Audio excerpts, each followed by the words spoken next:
Help me hit 7,000 subscribers. Support the video with a like and leave your thoughts in the comments. I read everyone. Thank you.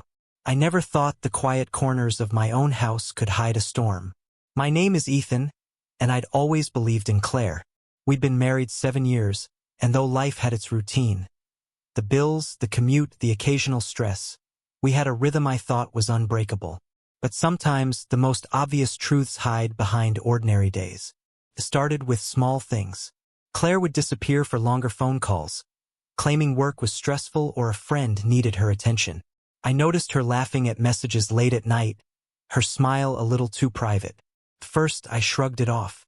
Everyone deserves a little distraction, right? But something gnawed at me, a quiet suspicion I couldn't ignore. One Friday evening, I returned from work earlier than usual. Claire said she was just stepping out for groceries. But her hurried glance at her phone told me more than words ever could. It was subtle, almost laughable if it weren't so poisonous. That night, curiosity and dread collided. I grabbed her phone, only for a second, just to check a calendar reminder. And then I saw it. Messages between Claire and someone named Liam. Flirtatious, intimate, months of back and forth that she thought I'd never notice. I didn't react immediately. There was no yelling, no storming across the living room. I sat on the couch, my fingers trembling slightly, staring at the evidence like it had been etched into the very walls of our home. Every smile, every excuse, every late night suddenly snapped into place. The betrayal wasn't a mistake. It was deliberate. Most people, I think, would confront their spouse immediately. But I've never been most people. I spent that weekend planning. Not revenge in the flashy, impulsive sense. No broken windows, no shouted arguments. My plan was precision, patience, and proof. I had to be sure, not just for myself but for the world I was reclaiming. I started by quietly documenting everything. Dates, times, messages, pictures. Little threads that wove a clear tapestry of deceit. The more I dug, the clearer the pattern became. Claire's affair wasn't a one-off. It was a lifestyle she had cultivated behind my back. Every lie, every omission now had a name, a place, and a timestamp. Once I had everything in order, I set the stage. A weekend getaway, our anniversary trip, something she loved and I could use as leverage. I suggested it casually, keeping my tone light, playful, even. Claire, unsuspecting, agreed with her usual sparkle. Little did she know, this would be the backdrop for her undoing. On the morning we were supposed to leave, I watched her pack. The ease with which she moved, the carefree attitude. It made my stomach tighten, a mix of rage and disbelief. I kept my calm, though. Every word I spoke was measured, every smile calculated. The contrast between her innocence and my certainty made the tension almost tangible. During the drive, I played it normal. We laughed at songs on the radio, joked about old memories, and I let her believe the trip was just another escape. Beneath that, my mind was a meticulous map of confrontation. Every detail I had collected, every evidence point, had its place in the sequence I was orchestrating. This wasn't about humiliation. It was about justice, clarity, and reclaiming control of my life. That evening, at the cabin we rented, I set down my bag, sipping a drink while she unpacked. I let her settle into the familiar comfort, laughing at her own jokes, scrolling through her phone without a care. Then, at the right moment, I spoke. "Claire, we need to talk." My voice was calm, almost gentle, but beneath it carried the weight of revelation. Her expression changed almost instantly.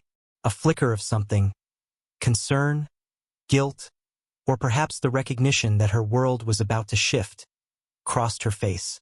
I leaned back, letting silence stretch between us. Silence is a powerful thing. It's heavier than any shout, deeper than anger, and more revealing than any accusation. I took out the evidence I had collected, each message, each photo, each betrayal laid bare before her. I didn't need to yell. I didn't need theatrics. The look on her face said it all, the laughter, the smirks, the excuses, all crumbling into shock and disbelief. Claire, who had thought herself untouchable, suddenly understood she was exposed. And in that moment, I realized something I hadn't before: the power of patience. The calm, quiet preparation was more devastating than any tantrum or confrontation. Seeing her unravel, piece by piece, without ever raising my voice, was satisfaction enough. The betrayal had been hers, the reckoning mine.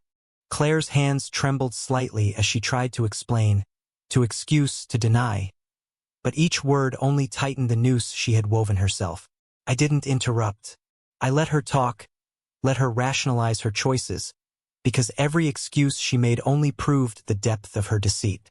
By the time she stopped, the weight of her actions hung in the air, undeniable and suffocating.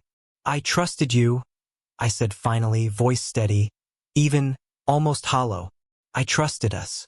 And you broke that trust every single day." She opened her mouth again, but I held up a hand. No more words. Her excuses had no power here. The evidence spoke louder than any plea or tear. I told her plainly what was happening next. She was leaving. The home we had built together, the car, the savings, we would divide them according to law, and I would ensure the outcome favored the honesty and loyalty I had upheld. Claire's face went pale. She realized, finally, that her choices had consequences she hadn't accounted for. The lover she had thought would catch her fall had vanished into the shadows of secrecy, leaving her exposed. Friends who had once smiled and laughed at her side slowly distanced themselves, wary of the revelations that now hung over her life. I spent the weekend documenting everything else: photographs, receipts, even notes on her interactions with friends and her lover. I wasn't vindictive. I was meticulous. Every piece of evidence was part of the narrative of truth. By the time Monday morning arrived, I was ready. Not angry, not bitter, simply prepared. When Claire tried to negotiate, tried to charm, tried to spin her way back into control, I remained firm. Calm, deliberate, and unwavering. The negotiations were mine to lead. Every demand she made was measured against the facts I had gathered, and every lie crumbled under scrutiny. Piece by piece, the life she had assumed was hers slipped away. By the end of the week, she had lost everything she had once taken for granted. The home that had been ours, the car that I had purchased, the savings she had expected to spend at her whim. Abandoned by her lover and shunned by friends, she was forced to confront the reality of her choices alone. And me?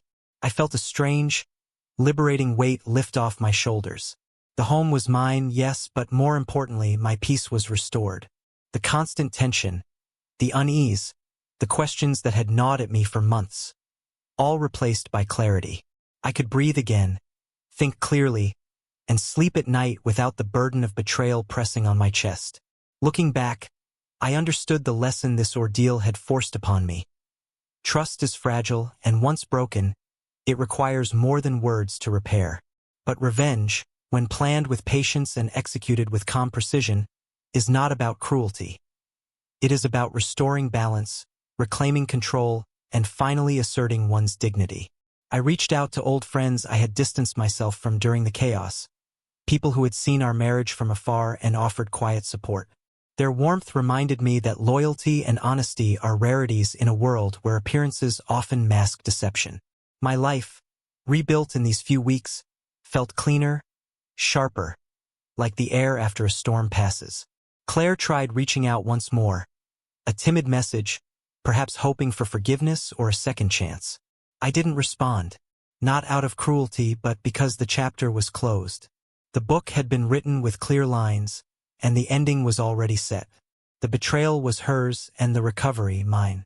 In the quiet that followed, I realized how easily life can be derailed by one person's selfishness, but also how resilient one can be when patience, planning, and calm resolve replace panic and anger. The ordeal had taught me that power isn't loud or aggressive. It's measured, precise, and unwavering. And when wielded correctly, it restores not just material possessions, but personal dignity, confidence, and the sense of control we all crave. I still see Claire occasionally, in town or at distant errands, and I allow a brief flicker of thought to cross my mind. What could have been, what was lost, what was learned. But there's no bitterness. There's only the steady knowledge that I acted decisively, wisely, and with integrity. And that knowledge, more than any house, car, or savings account, is mine to keep. Life moves on. It always does.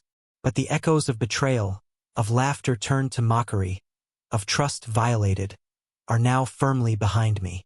I walk freely, unburdened, confident that I reclaimed control not with anger or revenge in its rawest form, but with strategy, patience, and an unshakable sense of self-worth.